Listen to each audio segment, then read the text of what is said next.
Hello everyone. देखिए, कुछ बच्चों ने कहा कि मैम इम्पोर्टेंट आर्टिकल जितने भी एग्ज़ाम में पूछे जाते हैं जो इन एग्ज़ाम से रिलेटेड है वो अपलोड कर देने के लिए, तो ऑफलाइन के बच्चे के लिए और ऑनलाइन दोनों बच्चे के लिए ये यहाँ पे अपलोड कर दिया गया है, तो प्लीज़ करके आप लोग इसको देख लेंगे। चलिए, आज जो चलेगा आप लोगों का इम्पोर्टेंट आर्टिकल, जो कि इम्पोर्टेंट आर्टिकल जितने भी है, जितने भी अनुच्छेद है जो इम्पोर्टेंट है, जो एग्ज़ाम में पूछे जाते हैं, उसके बारे में हम लोग बात करेंगे। ठीक है, तो जो संविधान के अंदर जितने भी आर्टिकल दिया गया उसके बारे में, अगर आप लोगों को इसका पीडीएफ चाहिए तो आप क्या करेंगे, देखिए यहाँ पे जो होता है करंट अफेयर वगैरह हर चीज़ का यहाँ पे प्रिपरेशन कराया जाता है। आपको डायरेक्टली पीडीएफ लेना है तो यहाँ पे जाएंगे science with science with Saina डालेंगे, आप लोगों को टेलीग्राम पे चैनल मिल जाएगा, वहाँ पे ज्वाइन करके पीडीएफ आप क्या कर सकते हैं, ले सकते हैं। चलिए, पहला क्वेश्चन क्या बोल रहा है। पहला क्वेश्चन है आपका, इसको मैं थोड़ा सा जूम आउट कर देती हूँ। किस अनुच्छेद या किस आर्टिकल के तहत संसद कानून द्वारा संघ में प्रवेश कर सकती है या नए राज्यों की स्थापना कर सकती है। इसमें से पूछ रहा है ऐसा कौन सा आर्टिकल है जो संसद क्या कर सकता है, नए राज्यों की स्थापना कर सकता है। तो इसका राइट आंसर क्या हो जाएगा, आपका ऑप्शन नंबर बी हो जाएगा, जो कि क्या है, आर्टिकल नंबर 2 है। देखिए, ये आपका जो पार्ट 1 है, एक आर्टिकल से लेकर के 4 तक दिया हुआ है। पार्ट 1 में दिया गया, पहला में बोला जाता है राज्यों का संघ है, दूसरा में बोला जाता है इसमें परिवर्तन चेंज वगैरह कर सकते हैं, तीसरा में बोला जा सकता है कि किसी भी दूसरे राज्यों को अपने राज्य में मिला सकते हैं, चौथा में बोला जाता है कि जो आर्टिकल 2 और 3 है इसको आर्टिकल 368 से बाहर रखा गया, जो कि उसमें क्या होता है, अमेंडमेंट किया जाता है। तो इसको आप लोग याद रखेंगे कि जो किसी जो गवर्नमेंट है इसको चेंज कर सकते हैं। जैसे अभी योगी आदित्यनाथ जी क्या कर रहे हैं, बहुत सारे नाम चेंज कर रहे हैं, मतलब शहर सबके, सिटी सबका, तो इसमें यही सब किया जा सकता है, चेंजिंग वगैरह कर सकते हैं। नेक्स्ट क्वेश्चन है आपका, भारतीय संविधान के निम्नलिखित में कौन सा अनुच्छेद भारत और नागरिकता से संबंधित है। भारत और नागरिकता से संबंधित पूछ रहा है कि ऐसा कौन सा आर्टिकल है जो इंडिया और इंडिया के जो सिटीजनशिप है उससे संबंधित है। आर्टिकल 333 से लेकर के आर्टिकल 337 तक होगा क्या, आर्टिकल 17 से लेकर आर्टिकल 20 तक होगा क्या, आर्टिकल 5 से 11 तक होगा क्या, और आर्टिकल 1 से 4 तक होगा। 1 से 4 तो हो नहीं सकता है क्योंकि मैं इस पर एक्सप्लेन कर दी हूँ, तो ये इसका राइट आंसर क्या होगा, सी होगा। जो आपका पार्ट किस में दिया हुआ, सिटीजनशिप दिया हुआ है आपका पार्ट 2 में दिया हुआ है, जो कि 5 से 11 तक दिया हुआ है। 1 से लेकर के आपको 4 तक दिया हुआ पार्ट 1 में, 5 से 11 तक सिटीजनशिप के बारे में दी गई है। चलिए, नेक्स्ट क्वेश्चन हम लोग बात करते हैं। इसकी एक्सप्लेनेशन आपको थ्योरी क्लास में मिलेगी, बस यहाँ पे आप लोगों को ऑब्जेक्टिव दी जाती है, इसीलिए थ्योरी क्लास एक्सप्लेन नहीं किया जा रहा। ठीक है, कौन सा अनुच्छेद भारत के बाहर रहने वाले भारतीय मूल के कुछ व्यक्तियों की नागरिकता के अधिकार प्रदान करता है। Which article provides right of the citizenship of the certain person of the Indian origin resistance outside India. पूछ रहा है कि इंडिया से जो बाहर रह रहे हैं उन लोगों के लिए, जो बाहर में अपना काम कर रहे हैं या कमा रहे हैं या रह रहे हैं, तो उनकी जो नागरिकता है तो किस आर्टिकल के हिसाब से, क्या आर्टिकल 5 है, 6 है, 7 है, 8 है। तो इसका राइट आंसर आपका क्या हो जाएगा, आर्टिकल 8 है, जो कि हमको बताता है, अभी मैं बताई हूँ कि आपका जो आर्टिकल 5 से लेकर के 11 तक नागरिकता बताता है, जो कि पार्ट 2 में है, तो ये भी हम लोगों को सिटीजनशिप दे रहा है, तो इसका राइट आंसर 8 हो जाएगा। भारतीय संविधान के किस अनुच्छेद में महिला और बच्चों के लिए विशेष प्रावधान करने का प्रावधान है। मतलब पूछ रहा है कि जो वुमेन है और जो आपका मतलब चाइल्ड है, इसके लिए एक इसका जो स्पेशल प्रोविज़न दिया गया है, तो किस आर्टिकल में, 52 में क्लॉज नंबर 2 हो जाएगा, फिर 15 का क्लॉज नंबर ए में हो जाएगा, 15 क्लॉज नंबर 3 हो जाएगा, या 15 क्लॉज नंबर 4 हो जाएगा। तो इसका राइट आंसर आपका सी हो जाएगा, जो कि क्लॉज नंबर 3 में दिया हुआ है, 15 के क्लॉज नंबर 3 में दिया हुआ है। ये क्लॉज जो है वो मतलब एक्स्ट्रा में जोड़ा जाता है अमेंडमेंट कर करके, पहले ये सब कुछ नहीं था। किस अनुच्छेद के तहत कोई भी भारतीय नागरिक राष्ट्रपति की सहमति के बिना किसी भी विदेशी राज्य से कोई भी शीर्ष स्वीकार नहीं कर सकता है।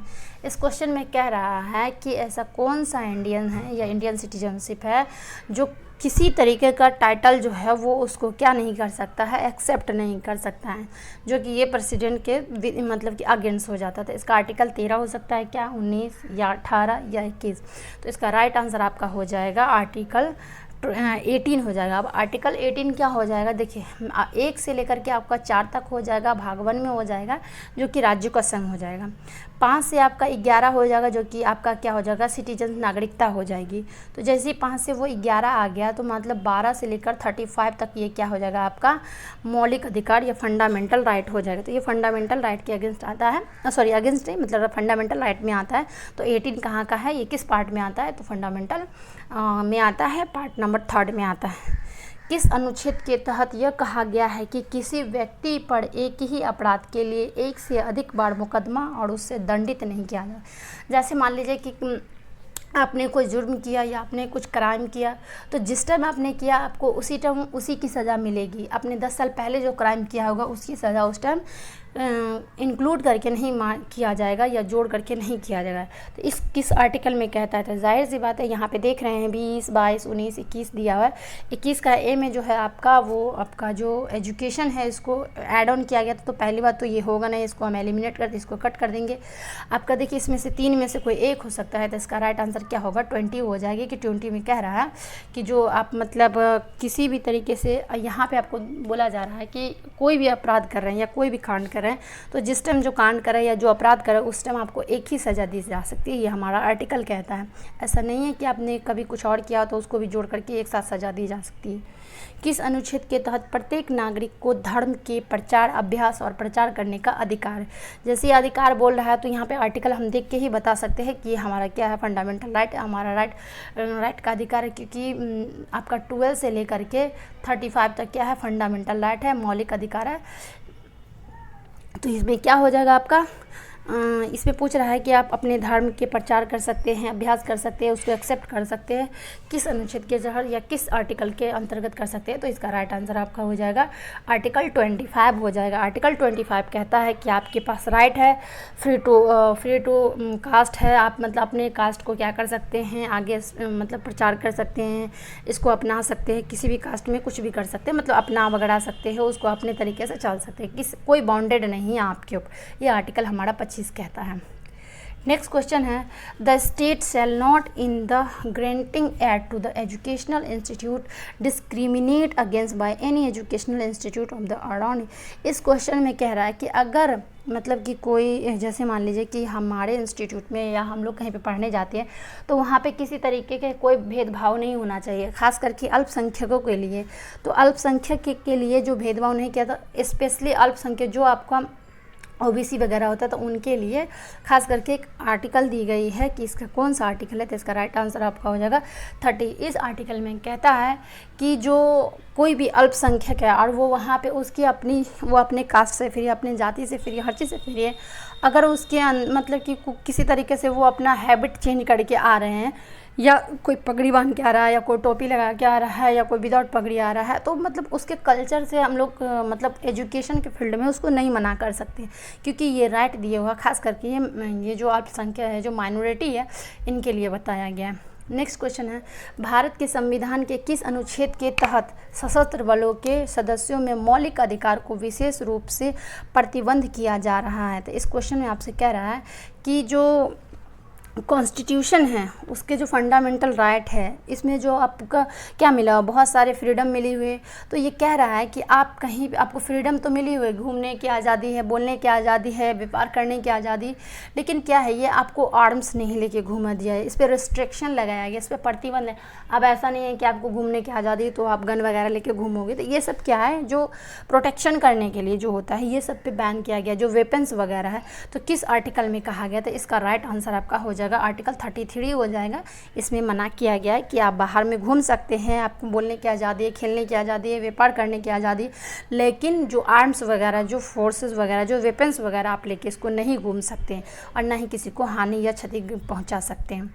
कानूनी सेवा प्राधिकरण मतलब क्या बोल रहा है, the legal service the authorities act was establish in 1987 to give the effect of which of the following directive principle. अब देखिए डायरेक्टिव प्रिंसिपल आ जाता है, तो पहले हम लोग थोड़ा सा रिवाइज कर लेते हैं कि आपका जो पार्ट 1 है 1 से लेकर के 4 तक, वो भाग 1 में आता है, ठीक है। 1 से लेकर के 4 तक किस में आता है, भाग 1 में आता है या पार्ट 1 में आता है। आपका 5 से 11 तक आपका पार्ट 2 में आता है, जो कि क्या सिटीजनशिप है। पार्ट 3 में आपको आता है कि 11 पे ख़त्म हुआ, 12 से कितना हो 35 हो जाएगा, जो कि पार्ट 3 में आता है आपका।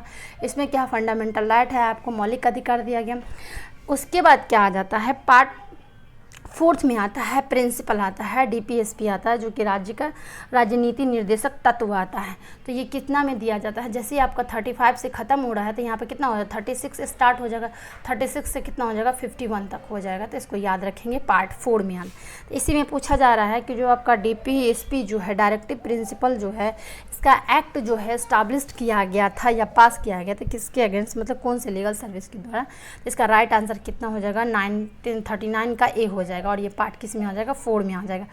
किस अनुच्छेद में डीपीएसपी में समान नागरिक संहिता की आवश्यकता का उल्लेख किया गया। देखिए डीपीएसपी जो होता है मेनली डीपीएसपी में क्या होता है, देखिए आपका जो फंडामेंटल राइट है इसमें आपका पर्सनल राइट मिलता है, ठीक, कि आपके लिए क्या फ्री है, आप किस चीज़ के लिए फ्री है, पढ़ाई के लिए या किसी, मतलब आपको पर्सनली राइट मिला हुआ ये जो होता है पर्टिकुलर किसी पर्सन के लिए होता है। लेकिन डीपीएसपी जो होता है डायरेक्टिव प्रिंसिपल स्टेट जो के लिए जो होता है, जो नीति निर्देशक सिद्धांत या तत्व जो होते हैं वो मेनली सरकार के लिए होता है, स्टेट गवर्नमेंट के लिए होता है, कि ये स्टेट गवर्नमेंट की जिम्मेदारी होती है किस नागरिकता को ये चीज़ प्रोवाइड किया जाए, ठीक है ना। तो इसी में वही पूछ रहा है कि किस अनुच्छेद में डीपीएसपी में समान नागरिकता संहिता के लिए इसको उल्लेख किया गया है, यूनिफॉर्मल सिविल के लिए उल्लेख किया गया। जो आप पता है इसका राइट आंसर क्या हो जाएगा आर्टिकल 44 हो जाएगा। इसमें कहा गया है कि सभी जो जितने भी नागरिकता है वो समान होंगे आपस में, मतलब कि स्टेट गवर्नमेंट के लिए, और उनको क्या किया जाएगा यूनिफॉर्मल सर्विस कोड दिया जाएगा, मतलब उनके लिए सब कुछ मतलब एक जैसा होगा।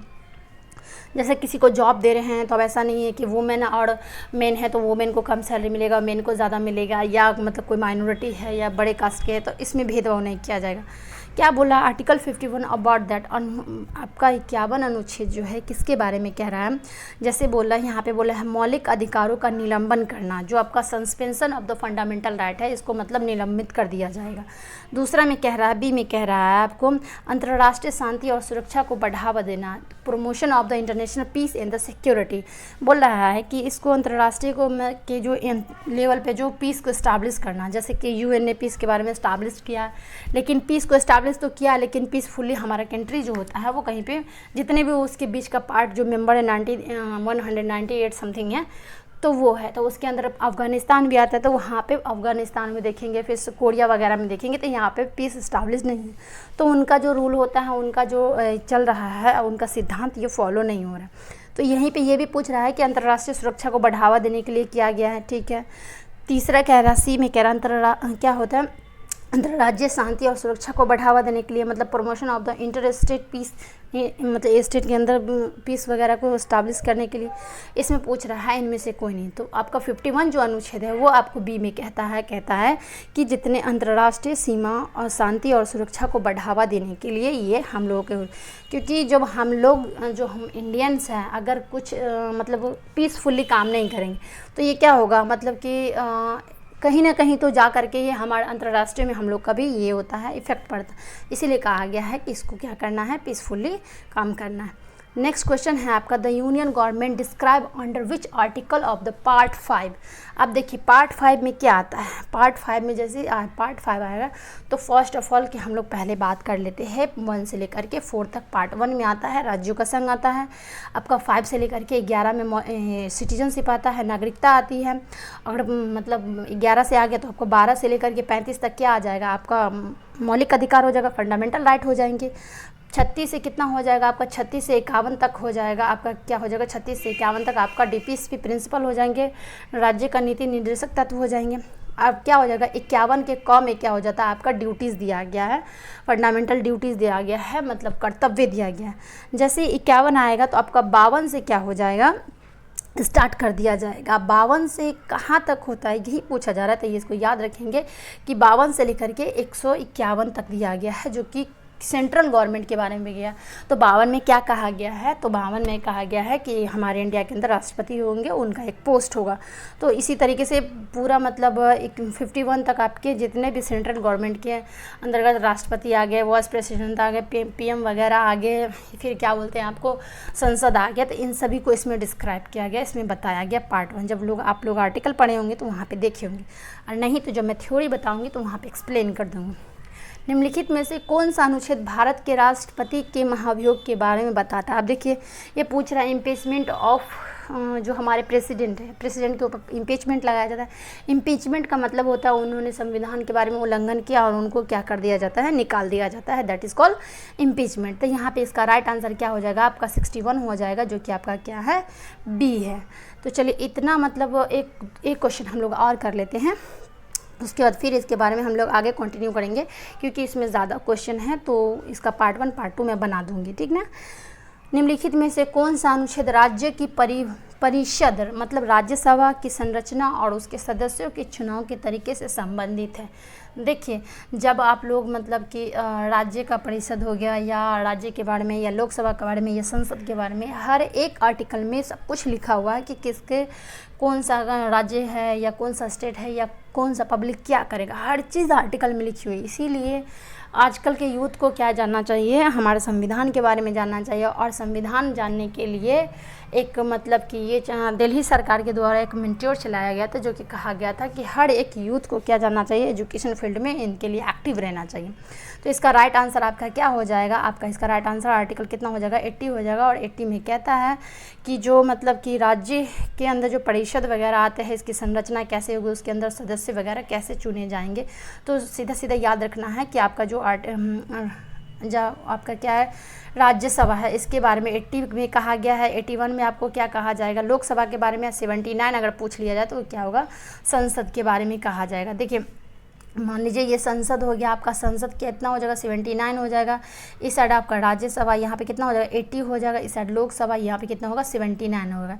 तो ये आपका इतना सारा इसमें मैं क्लियर कर दी हूँ। नेक्स्ट क्वेश्चन में कह रहा है किस अनुच्छेद के तहत संसद हर जनगणना के बाद परिसीमन अधिनियम लागू करती है। अब ये क्या बोल रहा है, डेलिमिनेशन आफ्टर एवरी सेंसस पूछ रहा है कि किस आर्टिकल के अंतर्गत संसद क्या कर सकता है, जनगणना के बाद उनको मतलब कि एक्ट वगैरह उनको चेक कर सकता है या देख सकता है कि संसद में क्या।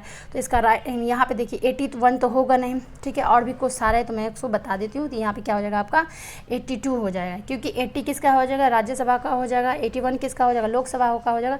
79 आपका संसद का हो जाएगा। और 82 इसमें कहता है कि हर मतलब कि संसद की जनगणना के बाद वो राज्यसभा क्या कर सकती है, इस पर डिलिमिनेट कर सकती है, ठीक है।